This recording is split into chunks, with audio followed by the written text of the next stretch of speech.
No princípio era o Verbo, e o Verbo estava com Deus, e o Verbo era Deus. Ele estava no princípio com Deus.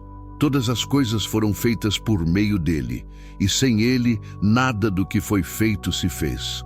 A vida estava nele, e essa vida era a luz dos homens. E a luz resplandece nas trevas, e as trevas não prevaleceram contra ela. E o Verbo se fez carne e habitou entre nós, e vimos a sua glória como o unigênito do Pai, cheio de graça e de verdade. João testemunhou dele e exclamou: Este é aquele de quem eu disse, o que vem após mim é antes de mim, porque foi antes de mim. Porque da sua plenitude todos nós recebemos, e graça sobre graça. Pois a lei foi dada por Moisés, a graça e a verdade vieram por Jesus Cristo. Ninguém jamais viu a Deus.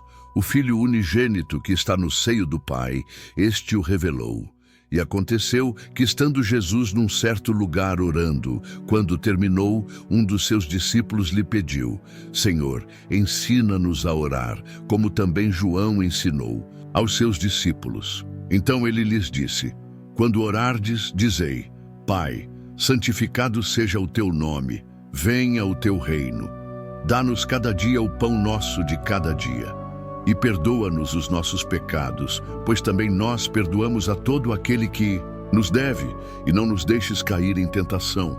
E disse-lhes mais: Qual dentre vós que tem um amigo e for ter com ele à meia-noite e lhe disser: Amigo, empresta-me 3 pães, pois um amigo meu chegou de viagem e não tenho o que lhe servir? E aquele de dentro responderá: Não me incomodes, a porta já está fechada, e os meus filhos estão comigo no leito. Não posso levantar-me para te dar. Digo-vos que ainda que não se levante a dar-lhe por ser seu amigo, contudo, por causa da sua importunação, se levantará e lhe dará tudo, o quanto necessita. E vos digo: pedireis e dar-se-vos-á, buscareis e encontrareis, batereis e abrir-se-vos-á. Porque qualquer que pede recebe, e o que busca encontra, e ao que bate, abrir-se-lhe-á. Qual o pai entre vós que, se o filho lhe pedir pão, lhe dará uma pedra? Ou se pedir peixe, porventura lhe dará uma serpente? Ou ainda, se pedir um ovo, lhe dará um escorpião? Se vós, pois, sendo maus, sabeis dar boas dádivas aos vossos filhos, quanto mais vosso Pai Celestial dará o Espírito Santo aos que o pedirem. Naqueles dias, Jesus saía para o monte a fim de orar, e passou a noite toda em oração a Deus.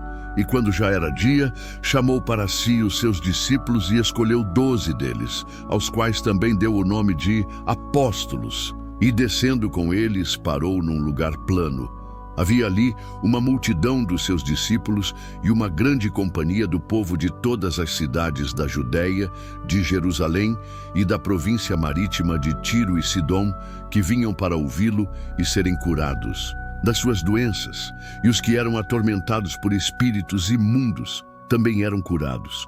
E toda a multidão procurava tocar nele, porque saía dele uma virtude que sarava a todos. E ele, fixando os olhos nos seus discípulos, dizia: Bem-aventurados vós, os pobres, porque vosso é o reino de Deus. Bem-aventurados vós, que tendes fome agora, porque sereis fartos. Bem-aventurados vós, que agora chorais, porque haveis de rir. Bem-aventurados sereis, quando os homens vos odiarem, e quando vos separarem e vos insultarem e profanarem o vosso nome como mal por causa do Filho do Homem.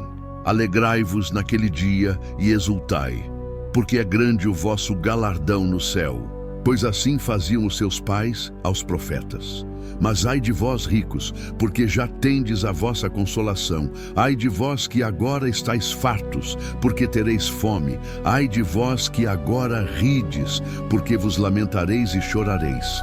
Ai de vós, quando todos vos louvarem, porque assim faziam os vossos pais aos falsos profetas. Jesus ensinava seus discípulos constantemente sobre a importância da oração, mostrando-lhes que a comunicação com o Pai não era apenas um dever espiritual, mas uma fonte de força, sabedoria e transformação interior. Ele próprio, mesmo sendo o Filho de Deus, buscava momentos de solidão para orar, especialmente nos momentos mais decisivos de sua missão. Na agonia do Getsêmani, Jesus enfrentou a maior batalha espiritual de sua vida terrena. Ali, cercado pelo peso do pecado do mundo, orou com intensidade, clamando: Pai, se quiseres, afasta de mim este cálice. Todavia, não se faça a minha vontade, mas a tua. E apareceu-lhe um anjo do céu, fortalecendo-o. E ele, posto em agonia, orava mais, intensamente, e o seu suor tornou-se como grandes gotas de sangue que caíam sobre a terra. Essa oração profunda não foi apenas um pedido de alívio, mas uma entrega total à vontade do Pai. Foi ali, naquele momento de dor e intercessão, que Jesus demonstrou o poder da submissão à vontade divina, mesmo diante do sofrimento supremo. A oração de Jesus é o modelo mais poderoso de comunicação com Deus. Ela traz reconstrução, restauração e redenção. Para aqueles que creem e praticam esse tipo de oração, há promessas eternas de cura interior, libertação do passado e direção segura para o futuro. Quantos têm experimentado a reconstrução de sonhos quebrados, relacionamentos restaurados e paz que excede todo o entendimento, simplesmente ao se achegarem a Deus com fé e sinceridade?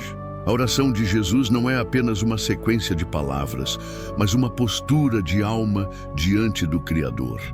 É a abertura do coração ao amor infinito que pode mudar tudo. Portanto, não temas aproximar-te do trono da graça com ousadia, para que possas receber misericórdia e encontrar graça para socorro em tempo oportuno. A oração é a chave que abre as portas do céu e permite que a vida seja renovada segundo o poder do Espírito Santo. Estando Jesus em Betânia, na casa de Simão, o leproso, aproximou-se dele uma mulher com um vaso de alabastro de unguento precioso e o derramou sobre a cabeça de Jesus, enquanto ele estava à mesa. Os discípulos, indignados, perguntaram: para que este desperdício? Pois este unguento poderia ser vendido por muito dinheiro e dado aos pobres. Jesus, percebendo isso, disse-lhes: por que afligeis a mulher? Ela fez em mim uma obra boa. Pois sempre tereis pobres convosco, mas a mim nem sempre tereis. Ao ungir o meu corpo, ela o fez antecipadamente para o sepultamento. Em verdade vos digo que onde quer que este evangelho for pregado no mundo inteiro, também o que ela fez será contado em memória dela.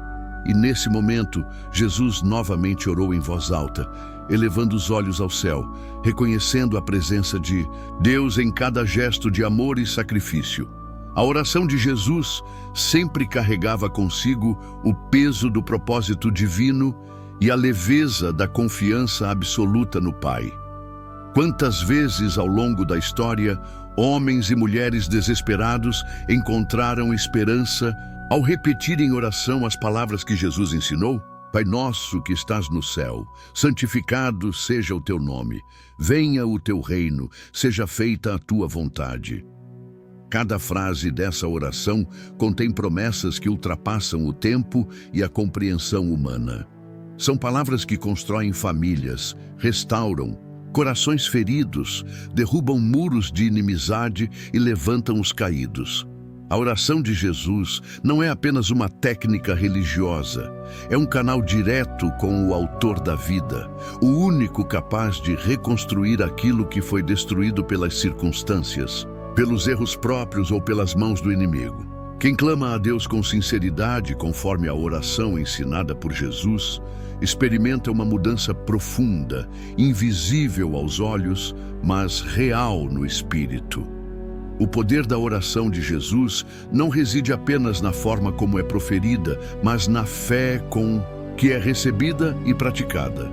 A Bíblia nos encoraja a orar incessantemente, a buscar primeiro o reino de Deus e a sua justiça, certos de que todas as outras coisas nos serão acrescentadas. Assim, cada vez que um filho de Deus se ajoelha em oração, invocando o nome de Jesus, há uma movimentação no céu, a resposta em andamento, a libertação sendo liberada.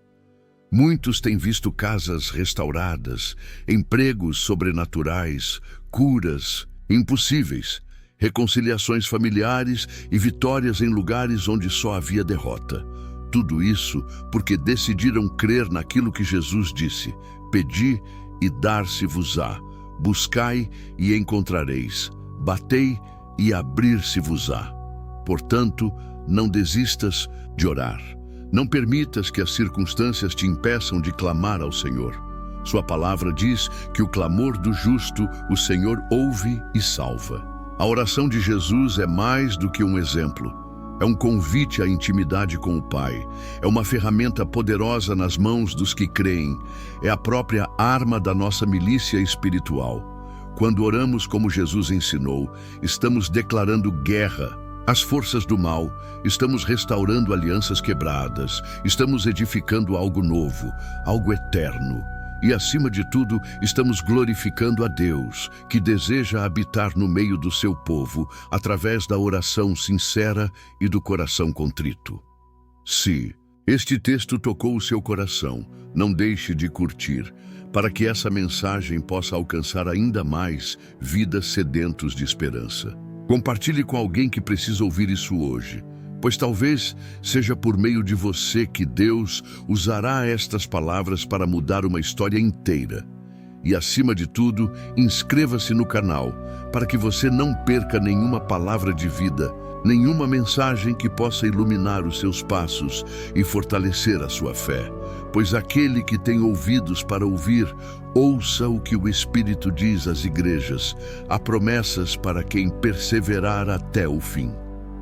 A oração de Jesus muda tudo. Creia, clame, receba.